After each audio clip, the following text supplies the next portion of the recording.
Dear students, I am Dr. Ganesan, Head Department of Economics, Ayanada Janimal College, Savagasi. Today in the video lesson, I am going to explain about the law of demand. Before we enter into the topic, first we understand about what do you mean by demand. So here, even before understanding about the meaning of demand, first we can understand what is the differences between desire and demand. Here, desire means possess something, want to possess or want to buy a commodity or anything. But demand means not only the desire packed by purchasing power.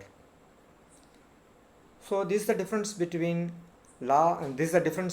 desire and demand. Desire means simply what we want to buy, and demand means we have willing to buy and at the same time we are having ability to pay for it. Okay, now you can remember what do you mean by demand. In the ordinary language, demand means desire to buy goods and services. In the ordinary language or the layman point of view, demand is nothing but desire. But in economics, demand means desire packed up by willing to buy a commodity at some price.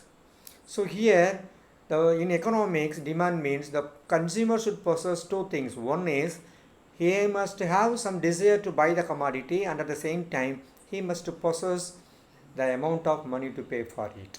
That is, willing to buy and at the same time ability to pay for it.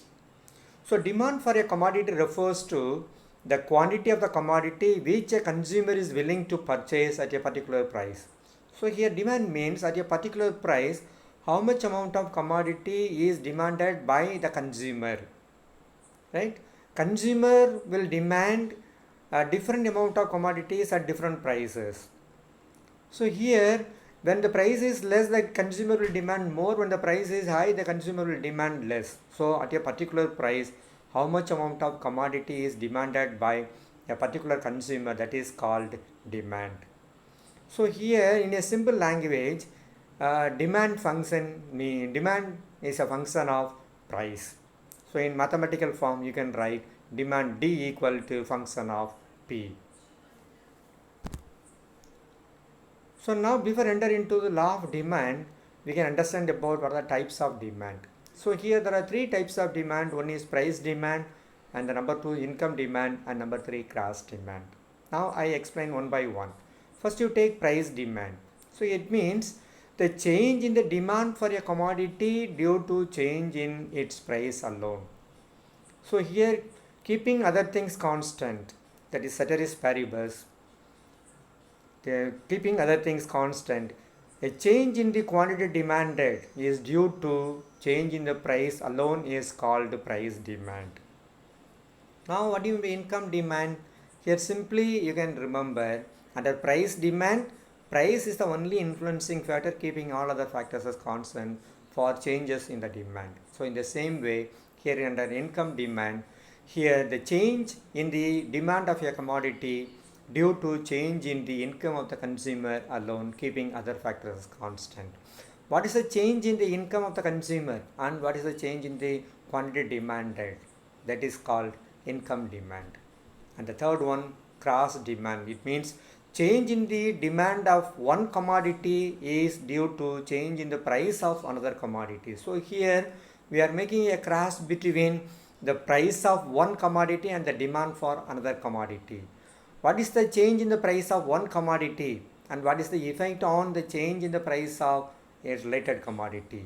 So that is called cross demand. So there are three types of demand. Price demand, here changes in quantity demanded depends only on price, and income demand, here the changes in the quantity demanded depends upon income of the consumer, and here cross demand, here changes in the quantity demanded of one commodity depends upon the changes in the price of another commodity. So now we enter into law of demand. So here the law was first given by Austin Cournot, but here the credit goes to Marshall because Marshall only refined the law in a perfect way. So what's the definition given by Marshall for law of demand? In the words of Marshall, the amount demanded increases with a fall in price and diminishes with a rise in price. So it means here there is an inverse relationship between price and demand. So demand for a commodity depends upon its price. When price is high, the demand is low, and when price is low, the demand is high. So there is an opposite relationship or inverse or indirect relationship between the price and demand. Now we can explain the law of demand. The law of demand explains the inverse relationship between price and demand. Just now when I explained inverse relationship means if one variable is increases and the other variable will be decreasing. So here when price increases, demand decreases, and when price decreases, demand increases. So here the quantity demanded of a commodity expands with a fall in price and contracts with a rise in price. So now the law of demand will be explained with the help of a table. So in the table we have taken two columns. In the first column we have taken price and the second column we have taken demand. Now the price you can take 1, 2, 3, 4, 5, 6, or in the reverse order you can take 5, 4, 3, 2, 1. And the demand here you take 10, 20, 30, 40 and 50. It means, what do you mean by here what is the relationship between the price and demand?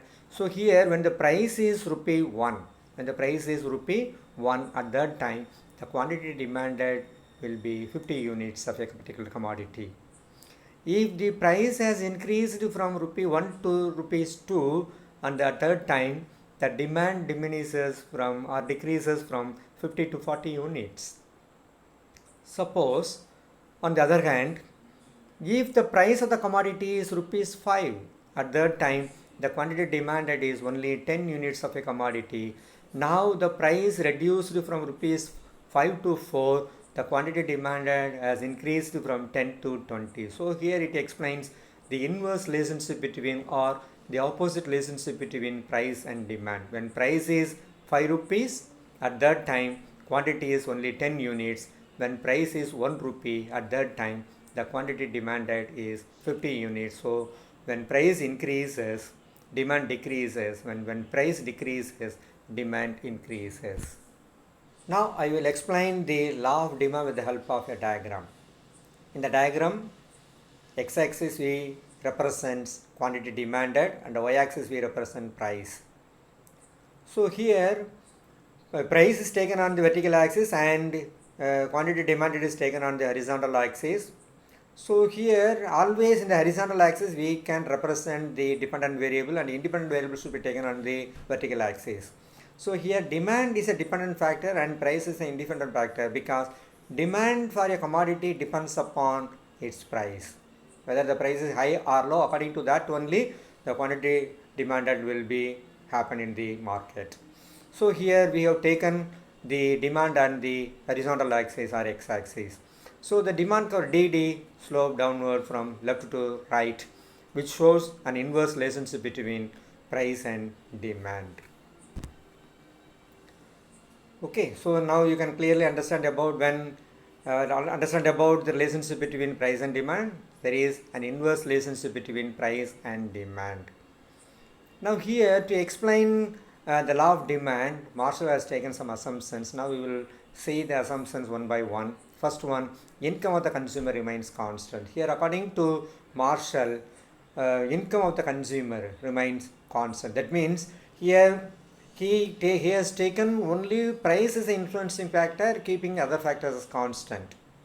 Right? So here income of the consumer remains constant. If there is any change in the income of the consumer, definitely it will affect the demand.